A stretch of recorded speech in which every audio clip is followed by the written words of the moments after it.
ஒருத்தனை ஏமாற்றணும் அப்படின்னா அவனோட ஆசையை தூண்டினா போதும் அவன் ஏமாந்துருவான் அப்படின்னு ஒரு டைலாகை கேள்விப்பட்டிருப்பீங்க. கல்யாணம் அப்படிங்கிற ஒரு வலையை விரித்து ஏகப்பட்ட ஆண்களை வந்து வடக்கில் ஏமாத்திருந்துருக்காங்க. 2 பேர் பெரிய மூளையாக இருந்து செயல்பட்டு இருந்திருக்காங்க. 2 சம்பவத்தை பற்றி பார்க்க போகிறோம். 2மே வந்து மேரேஜ் ஸ்கேம் தான். ஒருத்தங்களை வந்து கைது பண்ணிவிடுவாங்க. அப்படி வந்து கோர்ட்டில் கொண்டாந்து நுப்பாட்டும் போது ஒரு 8 பேர் வந்து நான் தான்ப்பா அந்த பொண்ணோட ஹஸ்பண்ட் அப்படின்னு வந்து ஆஜராகிருந்திருப்பாங்க. என்ன எத்தனை லட்ச ரூபாய்க்கு ஏமாற்றி விட்டா அப்படின்னு சொல்லியிருந்திருப்பாங்க. இன்னொன்று ஒரு மிகப்பெரிய சம்பவம். இந்த 2 சம்பவத்தை பற்றி தான் இந்த வீடியோவில் பார்க்க போகிறோம். எல்லாருக்கும் வணக்கம், நான் தான் பாலாஜி பேசுகிறேன். முதல்ல எங்கேருந்து ஆரம்பிக்குதுன்னா, முதல்ல வந்து நம்ம பஞ்சாப் கதையை பார்த்துட்டு வந்துடுவோம். பஞ்சாபில் லூதியானா அப்படின்னு சொல்லப்படுற ஒரு மாவட்டங்க. அந்த மாவட்டத்தில் ஹர்ப்ரீத் கவுர் அப்படின்னு சொல்லப்படுற ஒரு லேடி இருக்கிறாங்க. இந்த லேடி வந்து நல்லா படிச்சுக்கிட்டு நல்லபடியாக தான் இருக்காங்க. இந்த லேடிக்கு ஒரு அம்மா ஒரு அண்ணன் இருக்காங்க. மொத்தம் 3 பேர் தான் அந்த குடும்பத்தில். இப்படி வாழ்க்கை சந்தோஷமாக போயிட்டுருக்கு. இந்த பொண்ணு 2022 நினைக்குது நம்ம எப்படியாவது கனடா போகணும் அப்படின்னு. கனடா போகிறதுக்கு காசு வேணும்ல, காசெல்லாம் பெருசாக அவங்கள்ட்ட இல்லை.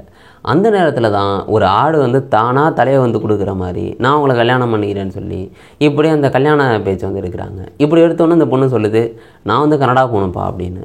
அதுக்கு அந்த மாப்பிள்ளை சைட்லேருந்து சரி ஓகேங்க நான் வந்து காசை வந்து கொடுக்குறேன் அப்படின்னு காசெல்லாம் கொடுக்குறாப்புல. இப்படி செலவு பண்ணி ஸ்டூடெண்ட் வீசாவில் மெனக்கட்டு கனடாவெல்லாம் அனுப்பி வச்சிடறாப்புல. இந்த பொண்ணு அங்கே போய் படிச்சுக்கிட்டு வேலை பார்த்துக்கிட்டு இது மாதிரி பண்ணிக்கிட்டு இருக்குது. நம்மளுக்கு தான் அந்த பொண்ணு அப்படின்னு இந்த ஆளும் வந்து நினச்சிக்கிட்டு இருக்காப்புல. ஆனால் அந்த பொண்ணு நாமத்தை போட்டுட்டு போயிடுது. இப்படி நாட்கள் கணக்காக போகுது. இப்படி ஒருத்தரை ஏமாற்றிட்டா அப்போ தான் அந்த பொண்ணு யோசிக்குது, ஒருத்தனை ஏமாற்றிட்டோம் அடுத்த யாராவது ஏமாற்றுவோம் அப்படின்னு யோசிச்சு இந்த மேட்ரிமோனி சைட்லலாம் யாரெல்லாம் பொண்ணு தேடுறாங்களோ அவங்க லிஸ்ட்லாம் எடுத்து பார்க்குது. எவன் இழிச்சவனா இருக்கான் அவனை ஏமாற்றலாம் அப்படின்னு. இப்படி இந்த பொண்ணு இப்படி பண்ணிக்கிட்டு இருக்கா. இந்த பொண்ணோட அம்மா என்ன பண்ணுறாங்கன்னா, லூதியானா மாவட்டத்தில் யாரெல்லாம் கனடா போக ட்ரை பண்ணுறாங்களோ அவங்க லிஸ்ட்லாம் பார்க்குறாங்க. யாராவது ஏஜென்ட்டு காசு கொடுக்க ட்ரை பண்ணிகிட்டு இருப்பாங்கள்ல, அவங்களையெல்லாம் பிடிச்சி இது மாதிரி என் பொண்ணை கல்யாணம் பண்ணிக்கிட்டா ஈஸியாக கனடா போயிடலாம் அப்படின்னு ஏமாற்ற வேண்டியது. இப்படி 2 குடும்பம் வந்து பேசும். சரி ஓகே கல்யாணம் பண்ணி கொடுத்துடலாம் அப்படின்னு. இப்படி நல்லா பேசி முடித்து நிச்சயதார்த்தத்துக்கு ஒரு டேட்டை வந்து வச்சுருவாங்க. இப்படி டேட்டை வச்சதுக்கப்புறம் இப்படி வந்து நாட்கள் போய்கிட்டே இருக்குமா. அப்போ இந்த பொண்ணோட அம்மா வந்து அங்கே மாப்பிள்ளை வீட்டுக்கு போய் இது மாதிரி சொல்லுவாங்க, இங்கே பாருங்கங்க நான் ரொம்ப கஷ்டப்பட்டு படிக்க வச்சுருக்கேன், இது மாதிரி பண்ணியிருந்திருக்கேன், எனக்கு காசு வேணும் அப்படின்னு அந்த அம்மா கேட்பாங்க. இப்படி 18 லட்ச ரூபா 22 லட்ச ரூபா வந்து கேட்பாங்க. அந்த மாப்பிள்ளை தரப்புலேருந்து சரி ஓகே கொடுக்குறேன்னா கொடுத்துருவோம், ஏன்னா நம்ம பையன் கல்யாணம் ஆனால் கனடாவுக்கு தானே போக போகிறான், அந்த பொண்ணு வழியாக போக போகிறான் அப்படின்ட்டு இவங்க என்னென்னா காசை வந்து கொடுக்க ஆரம்பிப்பாங்க. நிச்சயதார்த்த டேட்டு வந்துடுமா. நிச்சயதார்த்தம் வந்து அந்த பொண்ணு வந்து இங்கே ஊருக்கெல்லாம் வராது, அது கனடாவில் தான் இருக்கும். அந்த பொண்ணோட ஃபோட்டோவை வச்சுக்கிட்டு இங்கே எல்லோரும் முன்னாடியும் நிச்சயதார்த்தம் நடக்கும். நிச்சயதார்த்தத்துக்கும் கூட்டம் வந்திருக்கும். இப்படி நிச்சயதார்த்தம் முடிஞ்சோடனே கல்யாண டேட்லாம் ஃபிக்ஸ் பண்ணுவாங்க, அது பிரச்சனை கிடையாது. ஆனால் இந்த பொண்ணு அங்கேருந்து வந்து ஃபோன் நம்பரை மாற்றி நான் நிச்சயதார்த்தம் நடந்துட்டு ஃபோன் மாற்றி மாற்றி பேசிக்கிட்டு இருப்பாங்கள்ல, இப்படி சேட்டிங்கு ஃபோனை மாற்றி பேசுகிறது அப்படின்னு இதெல்லாம் நடந்துக்கிட்டே இருக்குது. இப்படி போயிட்டு இருக்கும்போது அந்த பொண்ணு என்ன சொல்லுனா மாப்பிள்ளைகிட்ட, இங்கே பாருங்கள் எனக்கு இங்கே கல்விக்கு வந்து நான் படிச்சுக்கிட்டு இருக்கேன், காசு பத்தலை, நீங்கள் அனுப்பிவிடுவீங்களா அப்படின்னு நான் கேட்க வேண்டியது. இப்படி மாற்றி வந்து காசை கறந்துக்கிட்டே இருக்க வேண்டியது. இப்படி ஒவ்வொரு ஆள்கிட்டையும் ஒரு 20 லட்ச ரூபா 22 லட்ச ரூபா அப்படின்னு ஏமாற்ற வேண்டியது. இப்படி ஏமாற்றி முடித்ததுக்கப்புறம் அவங்கள அப்படியே கழட்டி விட்டுற வேண்டியது. இப்படி ஒவ்வொருத்தராக பண்ணிக்கிட்டே இருக்காங்க. முதல்ல ஒருத்தர் தலையில் மிளவா அரைச்சிட்டு அடுத்த இதே மாதிரி இப்படி ஒவ்வொருத்தராக ஏமாற்றிட்டு வந்துக்கிட்டே இருக்குது. இது வரைக்கும் வந்து 12 பேர் இது மாதிரி ஏமாற்றிடுது. எல்லாம் லட்சக்கணக்கில் 20 லட்சமாக தான் வந்து ஏமாற்றிருந்துருக்கு அப்படின்னு சொல்லலாம். அந்த அளவுக்கு வந்து ஏமாற்றிருந்தது. கடைசியாக எப்படி மாட்டுதுன்னு கேட்டிங்கன்னா, அவங்களால தான் அவங்களே வந்து மாட்டிக்கிறாங்க. ஏன்னா இந்த ஜூலையில் ஒருத்தங்களோட நிச்சயதார்த்தம் பண்ண வேண்டியிருந்தது. இந்த ஜூலை 2025ங்க. இந்த ஜூலை 10ஆம் தேதி நிச்சயதார்த்தம் வந்து நடக்க இருந்தது. அந்த பொண்ணு இங்கே வராது, நான் சொன்ன மாதிரி ஃபோட்டோ வச்சு தான் நிச்சயதார்த்தம் வந்து நடக்கும். அப்படி அந்த டேட்லாம் ஃபிக்ஸ் பண்ணிடுறாங்க. அதுக்கான வேலைகள்லாம் வந்து போய்கிட்டே இருக்குது.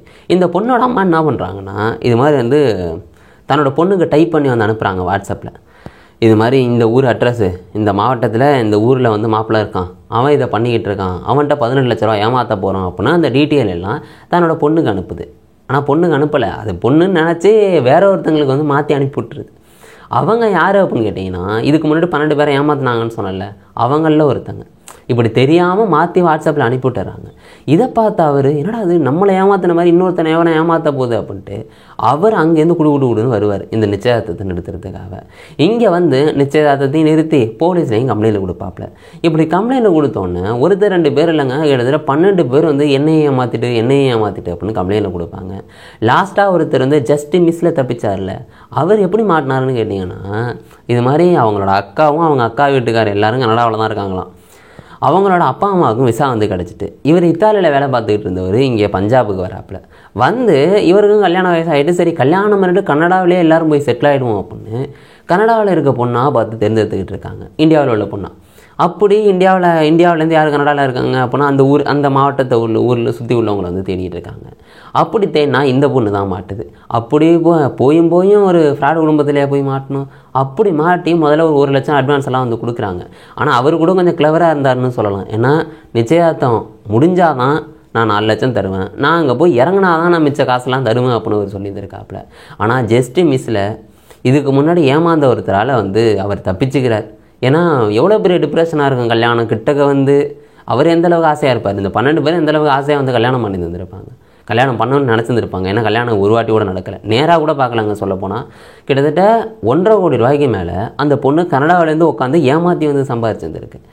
இப்படி தவறுதலாக வாட்ஸ்அப்பில் தன்னோட பொண்ணுங்க அனுப்புறதுக்கு பதிலாக வேற ஒருத்தங்களுக்கு முன்னாடி கல்யாணம் ஆனவங்களுக்கு அனுப்புனதுனால தான் இது வெளில வந்துச்சு. இன்கேஸ் இது வெளில வரல பண்ணுவீங்களேன், இன்றைக்கி எத்தனை பேரை ஏமாற்றி இருந்திருப்பாங்கன்னு தெரியலை. அந்த ஆள் மட்டும் வந்து கேஸை கொடுக்கல அப்படின்னா நினச்சி கூட பார்க்க முடியலங்க. இன்னும் எத்தனை பேர் இந்த சம்பவத்தை நம்ம இங்கே உட்காந்து பேசிக்கிட்டு இருக்க மாட்டோம். ஏன்னா இந்த நேரத்தில் கூட ஏமாற்றிக்கிட்டு இருந்திருக்கலாம்.